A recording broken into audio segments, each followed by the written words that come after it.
Chhattisgarhi video देखने के लिए हमारे चैनल को सब्सक्राइब करें और दबाएं इस बेल आइकन को ताकि हमारे वीडियो के नोटिफिकेशन आपके पास पहुंचे सबसे पहले।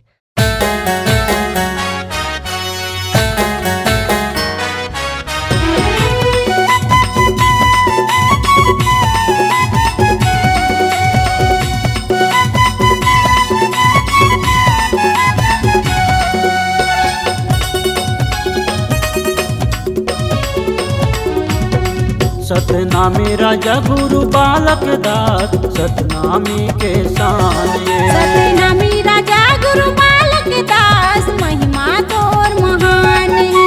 वीर पुरुष गाते हैं कहाए, वीर पुरुष गाते हैं कहाए, बैरी मन भर कटारे। सतनामी राजा गुरु बालक दास, महिमा तोर महान है। सतनामी राजा गुरु बालक दास, सतनामी के शान ये।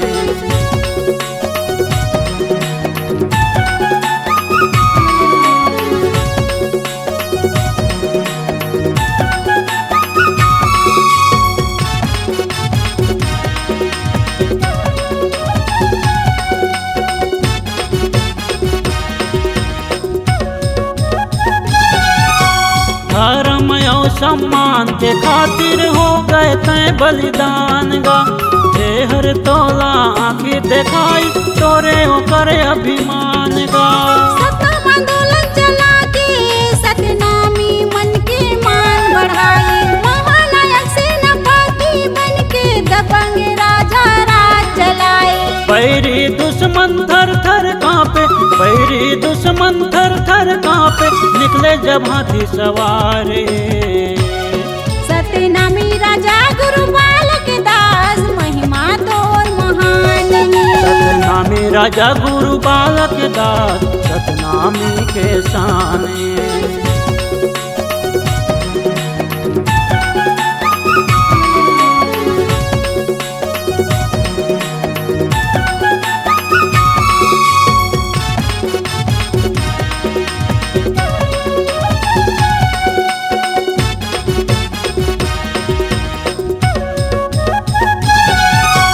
गुरु घासीदास सफरा माता के तय हाँ बेटा कहाएगा।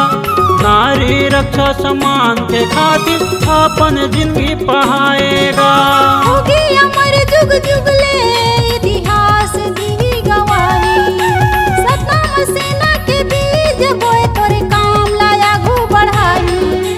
सतनाम धर्म के पालन करके, सतनाम धर्म के पालन करके जगमा नाम कमाए। सतनामी राजा गुरु बालक दास, महिमा तोर महान है। सतनामी राजा गुरु बालक दास, सतनामी के शान ये। वीर पुरुष गाते हैं कहाए, वीर पुरुष गाते हैं कहाए, बैरी मन भर कटारे। सतनामी राजा गुरु बालक दास, महिमा तोर महान है। सतनामी राजा गुरु बालक दास, सतनामी के शान ये। सतनामी राजा गुरु बालक दास, महिमा तोर महान है। सतनामी राजा गुरु बालक दास, सतनामी के शान ये। अगर आप अपनी आवाज को एक नया आयाम देना चाहते हैं तो चले आइए मल्टी ट्रैक डिजिटल रिकॉर्डिंग के लिए संपर्क करें HK म्यूजिक कंपनी, कोटा डबरी, चांपा, छत्तीसगढ़।